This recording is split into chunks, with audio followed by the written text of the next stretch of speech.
All right, we got to talk about a conspiracy to rule the world. They call it the New World Order. Right? I am not in favor of a New World Order. I am in favor of what we got in 1776 and 1783. Right? We go over the Declaration of Independence. We've already gone over that. Rights come from God, and to secure these rights, governments are instituted. And we have a Constitution that gave us a republic and not a democracy, right? You want to know the difference between a republic and a democracy? Think about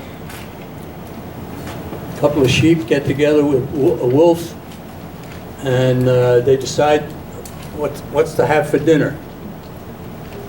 And pretty soon there's one less sheep. Right?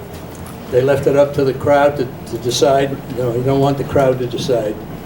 You want a republic, the rule of law, versus a democracy, the rule of the mob. Right? Our leaders swear an oath to abide by the Constitution. Do they honor the oath? No, they don't. Right? There's a Department of Education, and that's not called for in the Constitution. It's a catastrophe. In 1983, the Federal National Commission on Education and Education, a federal commission now, reported that the U.S. schools have produced a tide of mediocrity in every subject. The report, Federal Government Report, 1983, if an unfriendly foreign power had attempted to impose upon America the mediocre education performance that exists today, we might well have viewed it as an act of war. So, did they act on that and change the system? And so, no, it got worse. And it continues to get worse. And now we have Common Core, right? 3 decades later, we see American teenagers are ranked 31st in math, 24th in science, 21st in reading. You know who's ahead of us? Finland. Some of you probably never heard of Finland, right? We're 31st in math. Federal programs, outcome-based education, no child left behind, race to the top. They've all failed, so they come out with a new one now called Common Core. Housing and urban development. What did that bring on? It brought on Fannie Mae, Freddie Mac, and a great recession that we had a few years ago. Department of Energy. The United States could be totally independent in energy. We wouldn't have to buy oil from anybody. We wouldn't have to buy natural gas from anybody. We certainly wouldn't want to import coal and so on. We've got enough within our own country, but we leave ourselves open to foreign sources that could shut some of it down and terribly. They ought to do away with the Department of Energy. Right? Why has America left its roots? Who's to blame? What can be done? Is there organization behind what's being done to America? In other words, is it deliberate? Possible causes. Evolutionary history. See, they say history evolves and things change and therefore, but you know, that's false. History doesn't change. History is, and if you don't learn from history, you're going to repeat the mistakes. What's interesting is if you look at the Constitution of the United States, it's not put together because somebody liked this kind of government versus that kind of government. No. It's a correct reading of human nature. And human nature doesn't change. So you have a correct reading of human nature. That's what our founding fathers did. They gave us a Constitution based on that. Are the causes of our problems in our country because of mistakes? There was a great American years ago named James Forrestal, and he said, if they were all mistakes, they would have made a few in our favor. They haven't. Therefore, is it deliberate action? And that's the answer. It is deliberate action. There was an ancient Chinese philosopher named Sun Tzu. And there's a little book called The Art of War that he has. It's worth reading. There's a lot of interesting principles that he went into. He said this in the time before Christ, that long ago. He said, if you know the enemy and you know yourself, you need not fear the results of 100 battles. I learned that through the John Birch Society, but I had learned it previously when I was in the Marine Corps. Right. If you know your enemy and you know yourself, you need not fear the results of 100 battles. Right. He also said, Sun Tzu, that all warfare is based on deception. So are they presenting all kinds of wrong attitudes, all kinds of wrong ideas, wrong kinds of programs to solve problems? And so, yeah, deception, right. You know, deception is also very key in a sporting event. The pitcher tries to throw a curveball when you're expecting a fastball.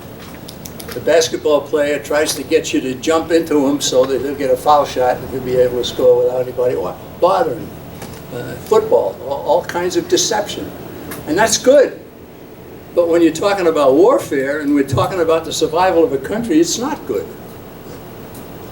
There's a great book called None Dare Call It Conspiracy.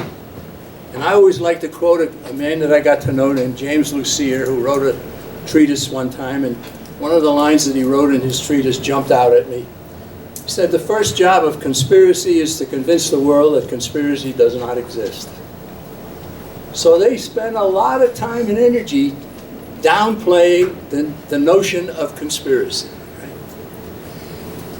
I don't know if you young people have had experience, but certainly I have, and I know the Pikes have, and I know Earl has, and I know Steve has, and so forth. You talk to somebody about what's going on, and they'll say, oh, you sound like a conspiracy theorist.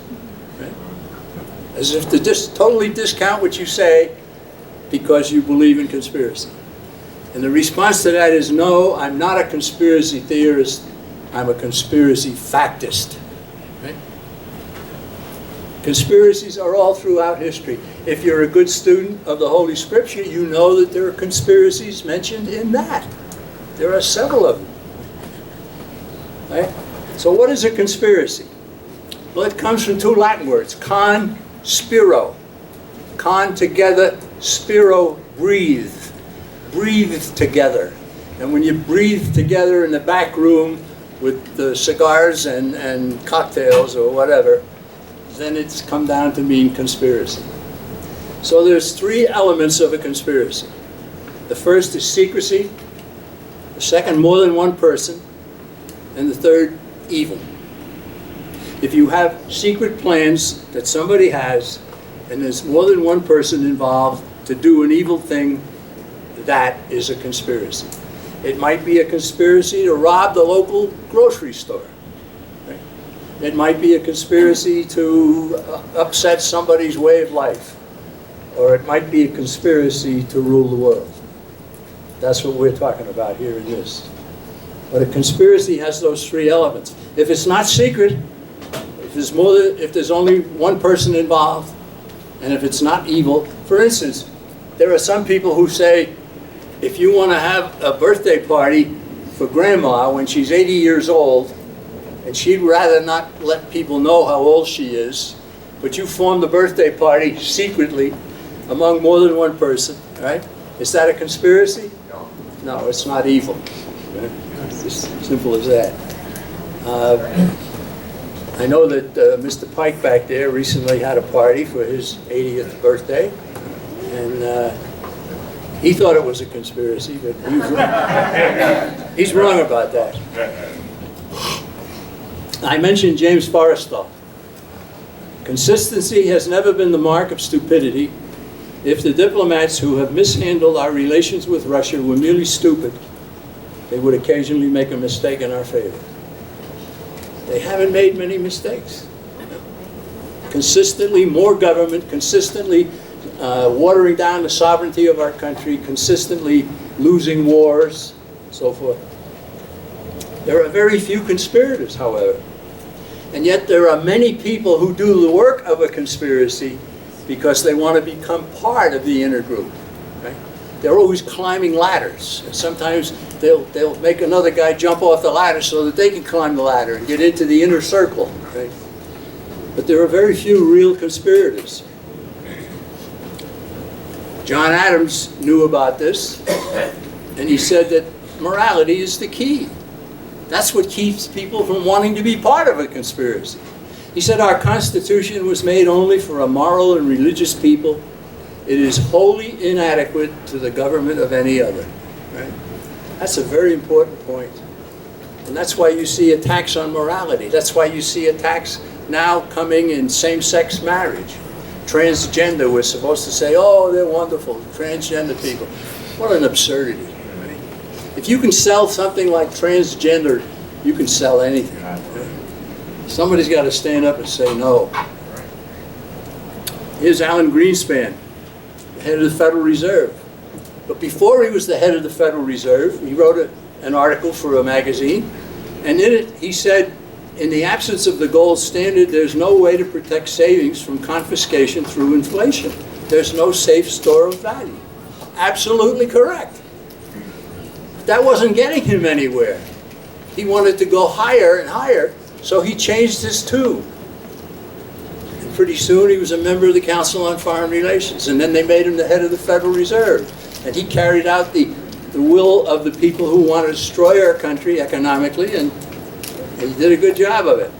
He joined the Council on Foreign Relations in 1978. That's 11 years after he wrote this article. He was the Federal Reserve Chairman from 1987 to 2006. Right? Today we have a woman who's the head of the Federal Reserve. Anybody know her name? Janet Yellen. Give that man a cigar. I got a little secret for you. I grew up in Brooklyn, New York, in a section of Brooklyn called Bay Ridge. So did Janet Yellen. I'm going to renounce my past. Here's David Rockefeller, whom we think is very high into the conspiracy. He wrote a book in 2002. His book is called Memoirs. There's the cover of his book, and there's his picture. And he said, some even believe we are part of a secret cabal working against the best interests of the United States, characterizing my family and me as internationalists, and of conspiring with others around the world to build a more integrated global political and economic structure, one world, if you will. And he said, if that's the charge, I stand guilty, and I'm proud of it. Right? The arrogance of power. He actually said that, and we thank him for at least a burst of honesty. J. Edgar Hoover used to be the head of the Federal Bureau of Investigation. In 1956, he wrote an article for the magazine for the Elks. And in it, he said, the individual is handicapped by coming face to face with a conspiracy so monstrous he cannot believe it exists. The American mind simply has not come to a realization of the evil which has been introduced into our midst. That's testimony to the existence of conspiracy. J. Edgar Hoover was no fool, and he had a very important position. In 1952, the U.S. Supreme Court ruled, that's on the left here, that the communist movement is a conspiratorial and revolutionary junta, right? In 1953, the Senate Committee on Subversive Activities came out with a report called Interlocking Subversion in Government Departments, and it talked about huge Soviet espionage rings operating within our government, that there were 4 of them and only 2 had ever been partially exposed. Right? And they called it a conspiracy. In 1963, Barry Goldwater, who ran for president in our country in 1964, he wrote a book called Why Not Victory, and in it he said, communism is an international criminal conspiracy. Right? And what's a conspiracy? Secrecy, more than one person, evil. Right? Try to remember that. Here's Ezra Taft Benson. I got to know Mr. Benson. I got to know him when he became the head of the Mormon Church. And I always teased my Mormon friends that I could go into Salt Lake City and call him up and he'd say, come on over. I'd go over to the Mormon Church headquarters and march right in and so forth. They couldn't do that. And I'm not a Mormon. But he became a close friend of Robert Welch, and then when I acceded to become president of the Birch Society, then he wanted to talk to me too. Right? But look what he said as far back as 1963. Communism is an unmistakable reality, wholly a conspiracy. A gigantic conspiracy to enslave mankind. An increasingly successful conspiracy controlled by determined and utterly ruthless gangsters. All right? So he's saying that the people who run this, they might have nice suits and they might have nice positions and people will honor them to come to their home for a dinner meeting or something like that. But he's calling them all gangsters. Right? And they are officially gangsters. Bella Dodd was a member of the communist movement for many years. And finally she broke away. She joined the Catholic Church. And she wrote a book, and she said in her book, I think the communist conspiracy is merely a branch of a much bigger conspiracy. Not just communism, something above that, that is helping to finance it, helping to organize it, helping to guard it, and so forth.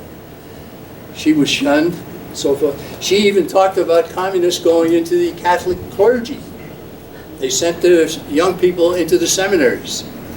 Most of them were homosexuals, and why would they want to go to a Catholic seminary? Because all the men there were single. Right? All the men there were targets. Robert Welch, so many different ways he said it, but in 1966 he wrote an essay called The Truth in Time, and he said, the communist movement is only a tool of the total conspiracy. In other words, there's something more than communism. Here's the Christian Science Monitor newspaper, July 19, 1920. And they wrote an article. What is important to dwell upon is the increasing evidence of the existence of a secret conspiracy throughout the world for the destruction of organized government and the letting loose of evil. And he talked about the outpourings of Adam Weishaupt and the Illuminati. And we'll talk more about that. But that was in a newspaper in 1920. I had an interesting thing happen. I knew a member of the Birch Society. He lived in Maine. And I used to travel around New England like Hal Shurtleff does today. And I would stay at these people's home. There's a nice older couple, and they always let me stay at their home. I didn't have to pay a motel bill somewhere. Right? And they were Christian Scientists. Right? That's a form of religion that I don't agree with, but they were nice people anyway. Right? So I told them about, have you ever seen this article, this thing from the Christian Science Monitor in 1920? Well, the guy was fascinated by that. He said, no, I haven't seen it. I had a copy of it. I gave it to him. And I went back to Maine in about 6 weeks, or I don't know, 4 to 6 weeks. Again, stayed at their home. And he told me, he says, you know, I've researched that article that you showed me that was in the Christian Science Monitor in 1920, and I found out my father had written it. How about that? So he was very grateful. So his father was a journalist. His father worked for that newspaper. Now, what else did they say? Well, here's another one. Winston Churchill. Nice hairdo he's got there, isn't he? All right. In 1920, Churchill discovered the conspiracy. He started attacking it. Later on, he just put that all aside and he went along with the program. He started climbing the ladder. Right? But in 1920, he said, from the days of Spartacus Weishaupt, who was the founder of the Illuminati, to those of Karl Marx and down to Trotsky, this worldwide conspiracy for the overthrow of civilization has been steadily growing. Right? Absolutely right. But pretty soon he stopped saying that. And he decided to climb his way into the upper echelons. Churchill continued, it has been the mainspring of every subversive movement during the 19th century. And now at last, this band of extraordinary personalities from the underworld of the great cities of Europe and America have gripped the Russian people. Right? That conspiracy seized control of Russia in 1917. All right. In 1920, a man wrote a book about this called The New World Order. International organization, international law, international cooperation, so forth. And he was in favor of it. But the point is that there were people who were talking about this, even back before the Birch Society was formed. In 1953, out in California, the California State Senate wrote a piece called about communism and education. And they said so-called modern communism is apparently the same hypocritical and deadly world conspiracy to destroy civilization that was founded by the secret order of the Illuminati in Bavaria in May 1st, 1776, and raised its hoary head in our colonies at critical periods before the adoption of our federal constitution. Absolutely. See, our country was declared independence in 1776, but we didn't have the Constitution until 1783. And in between that time, when it was decided that we're going to form a government here, there were activists from Europe who came to our country and were working for the Illuminati conspiracy to try to make America one of its captives. It didn't work. It was mostly because of George Washington, John Adams, and a few others who really knew what was happening. John Birch Society started in 1958, and over again Robert Welch talked about the presence of a conspiracy. He wanted people to know that this wasn't just happening by chance. What's happening to our country is being deliberately done. And so in September of 1972 he said, the plan is to establish the first stages of the New World Order. This will be the Novus Ordo Seclorum, for which a self-perpetuating inner circle of conspirators has been working and scheming relentlessly during some 6 generations. Right? Now, have any of you ever seen the phrase Novus Ordo Seclorum? Where'd you see it? The dollar bill. It's on the back of the dollar bill. Yes, sir. All right. Right. But only a couple of you realize that. You've all used dollar bills, I would guess. Well, if you have one, take it out and take a look at it. We'll picture it here. No. Here's the back of the dollar bill. And you see on the left the pyramid with the eye. And you see at the bottom of the period the words Novus Ordo Seclorum. That's Latin. What does it say? It says New World of the Ages, been freely translated New World Order. Did the conspiracy have something to say about what's on the back of the dollar bill? Yes. In fact, that is part of the Great Seal of the United States. The front of the Great Seal of the United States, look on the other side of it, she's got one right there, look on you'll see the eagle on the back. See the eagle? Right? That's the front. The back side of the Great Seal of the United States is the slogan, Novus Ordo Seclorum. Now, the conspiracy of the Illuminati that I've mentioned, and we'll talk a little bit more about it, it started on May 1st of 1776. What's the day that communists and socialists always celebrate as their holiday? May 1st. Is it because of any other reason than that the Illuminati was started on May 1st? No, that's the reason. Right? And most communists and most socialists don't know that. I think more members of the John Birch Society know that than do some of these communists and socialists. May 1st, May Day they call it. Now, if you're flying your airplane and somebody shoots a missile at you and you get hit, what are you saying to your microphone? Mayday, Mayday, right? Mayday, we're going down. Okay, now, look at the bottom of the pyramid there, and you'll see, excuse me, the bottom part of the pyramid has Roman numbers. How many know Roman numbers? M is 1,000, right? Right? D is 500, C is 100. Add them up. What do you get to? You get to 1776. Is it because of the Declaration of Independence on July 4 of 1776? Or is it because of the Illuminati conspiracy putting its stamp on the Great Seal of the United States way back in I think it was 1788 or 1789. Incredible, right? Now, the Illuminati conspiracy was a series of concentric circles of power, where there'd be a lot of people out here trying to get into the next circle, trying to get into the next circle, trying to get into the next circle. all the way up to the leadership, which is only very few. Right? And you could talk about it as a conspiracy of concentric circles of power, or you could talk about it as a pyramid. And the pyramid with the all-seeing eye at the top. That's another part of what you see in the Great Seal of the United States.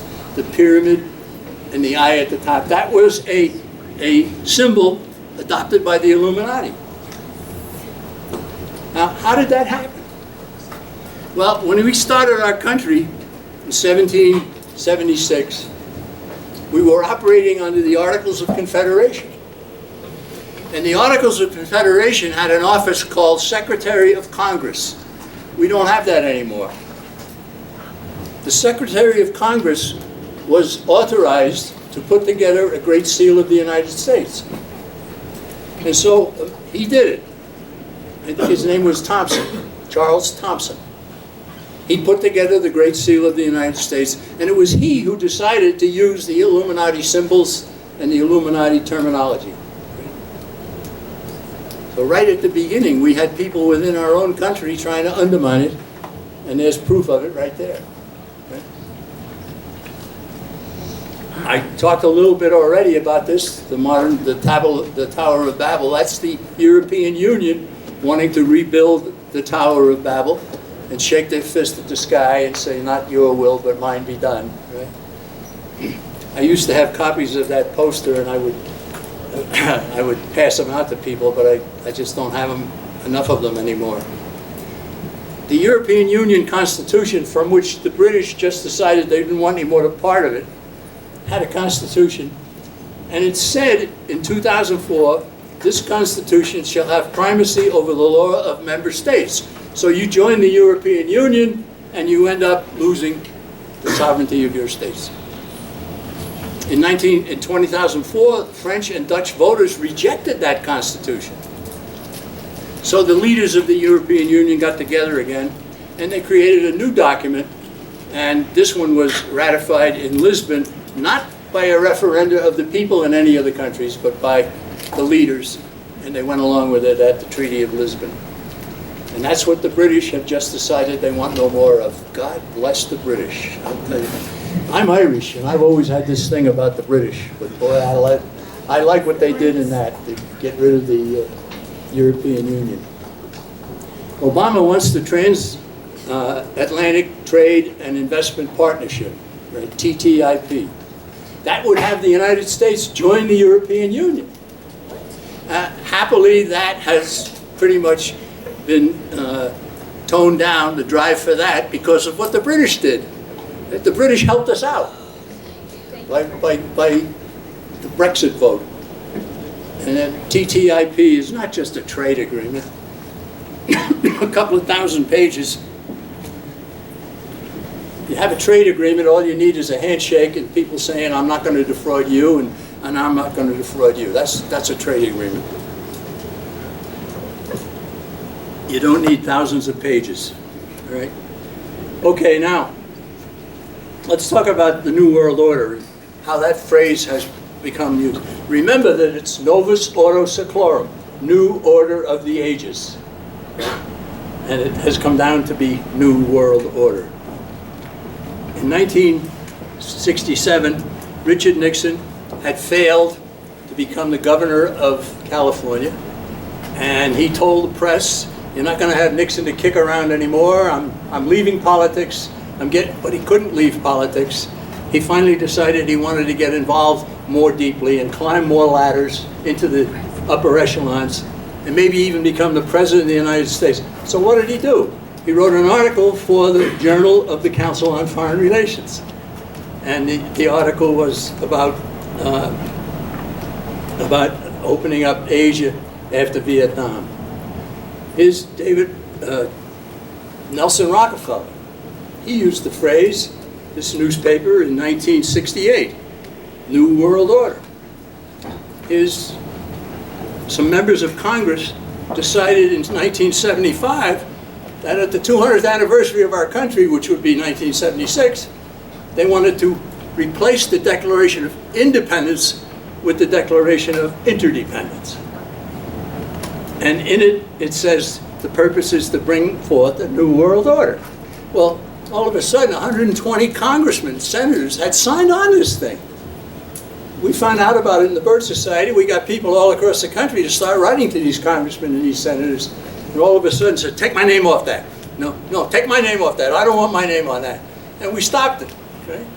And there are people who say the John Birch Society never accomplished a thing. Well, there's one thing we accomplished. Here's Fidel Castro demanding a new world order. Right?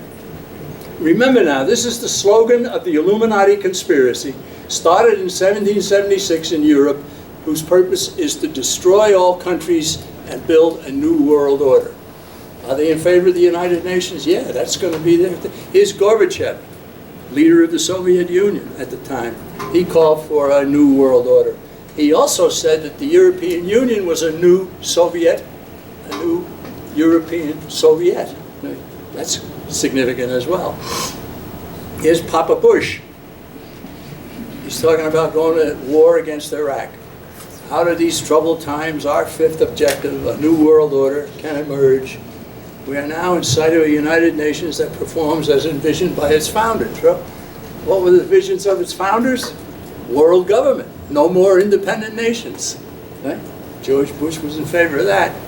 Here's our current Vice President, Joseph Biden, wrote an article about how I learned to love the New World Order. If he hadn't written that article, you could certainly know that that's what he's in favor of. All right, so let's talk a little bit about Weishaupt Illuminati. Adam Weishaupt was a brilliant man, and I like to call him a brilliant devil. Right? Adam Weishaupt started the Illuminati on May 1st, 1776 in Bavaria. Robert Welch in 1972 said there is a self-perpetuating inner circle of conspirators. They've been working and scheming relentlessly during 6 generations. Well, there are 3 generations every 100 years, so 6 generations is 200 years. 200 years from when he said that goes back to 1772 and close to 1776. That's exactly what he was talking about. Here's Adam Weishaupt. Got the same hairdo that Winston Churchill had earlier in the picture I showed. Right? What was the founder of the Illuminati's goal?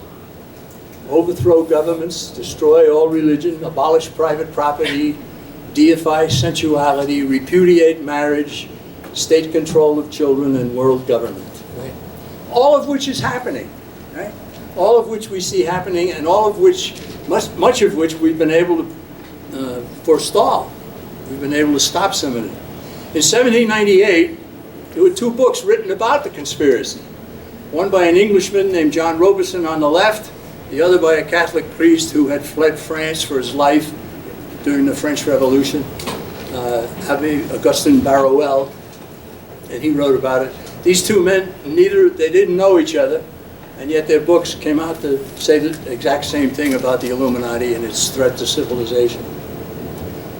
Our president, George Washington, after he left the presidency, he served until 1797, but somebody got him a copy of the book written by Robeson, the one on the left here, the Englishman, and he read it. And he wrote to Reverend Snyder of Frederickstown, Maryland, to thank him for the book. And in that letter, I have a copy of that letter.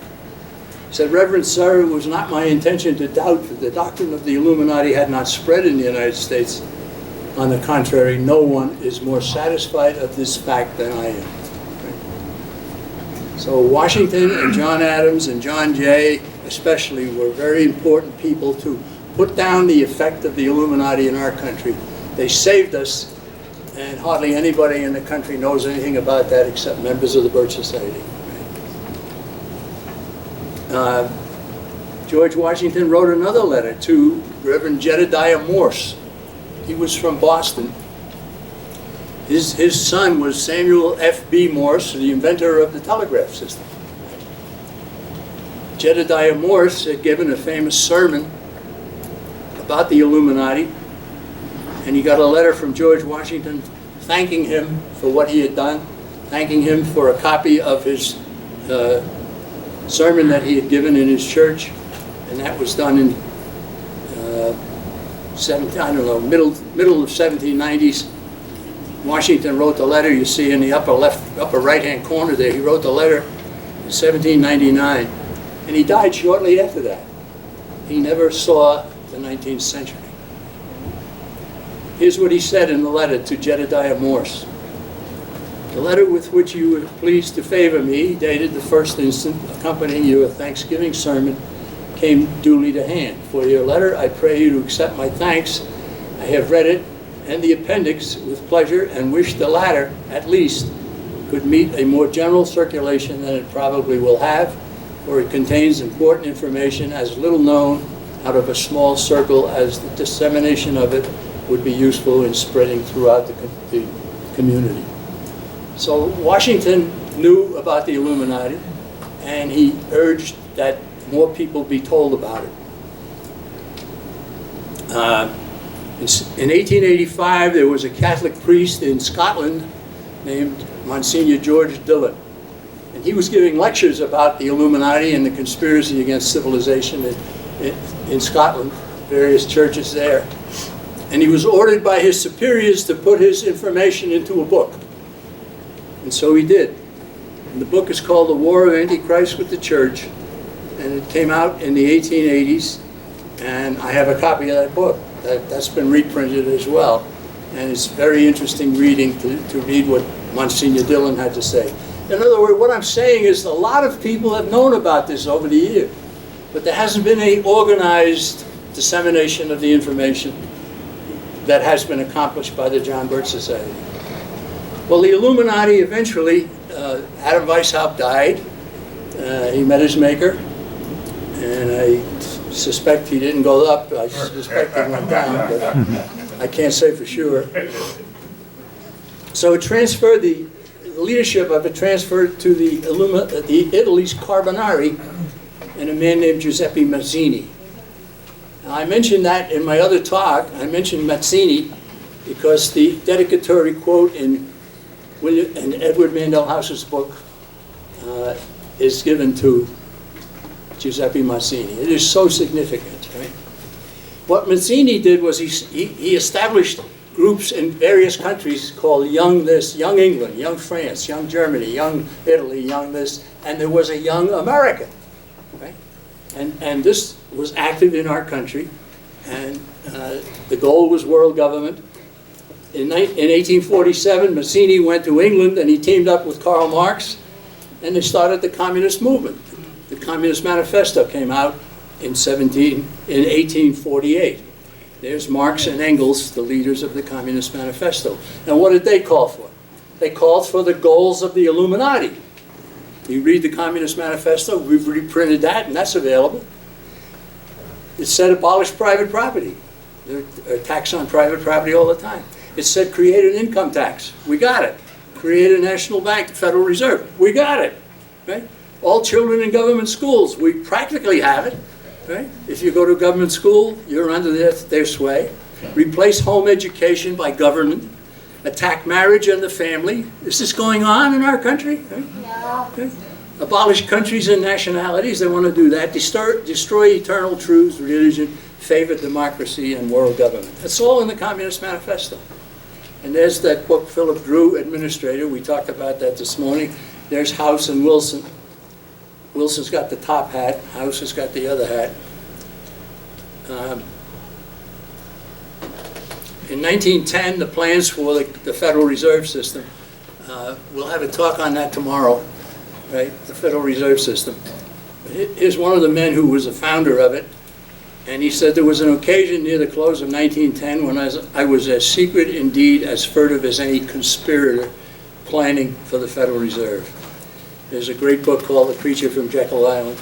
And what has the Federal Reserve accomplished? The value of the dollar has shrunk from worth 100 pennies down to today. I got 4 pennies there in 2001. It's now 2. The dollar is worth 2 cents compared to what it was worth when the Federal Reserve started in 1913. Lenin and Trotsky seized control of Russia. Schiff and House financed Lenin and Trotsky to do so. Right? There's a man named William Z. Foster, was the head of the Communist Party in the United States. He wrote a book called Towards Soviet America. What should be done in order to bring us a Soviet America? Right? He said this: among the elementary measures the American Soviet government will adopt to further the Cultural Revolution are the following. The schools, colleges, and universities will be coordinated and grouped under a National Department of Education and its state and local branches.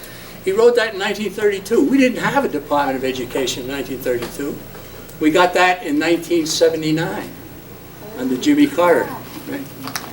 But the book is full of what they intended to do, and an awful lot of what they intended to do, and you can read it in their own book, has been done. Foster said the studies will be revolutionized, being cleansed of all religious, patriotic, and other features of the bourgeois ideology. Can you teach religion in the government school? No. Can you teach patriotism in the government school? No. Other features also you can't do. Right? Then we get into the United Nations. Here's another one of those billboards I talked about. Get us out of the United Nations. Right? Oh man, would I love to see that happen. Here's Franklin Delano Roosevelt was president 1933 to 1945. He was a disciple of this Edward Mandell House, the guy we talked about with Wilson. Where is he? Oh, he's back in there somewhere. All right. He turned over the State Department to the Council on Foreign Relations in 1939. He accomplished what Wilson failed to get done. Built the Socialist New Deal, Social Security system, and the United Nations. Now, I didn't mention it. In 1945, when the United Nations had been constructed, the charter was written, and it came back to go to the Senate, even my own father thought it was a good idea. Okay? My father was a good patriotic American. The attitude that was spread throughout our country was, we had World War I, we had World War II, we got to try something new. Right? And that's how they sold it to the senators and to the American people. We got to do something different to keep there from being another war. Right?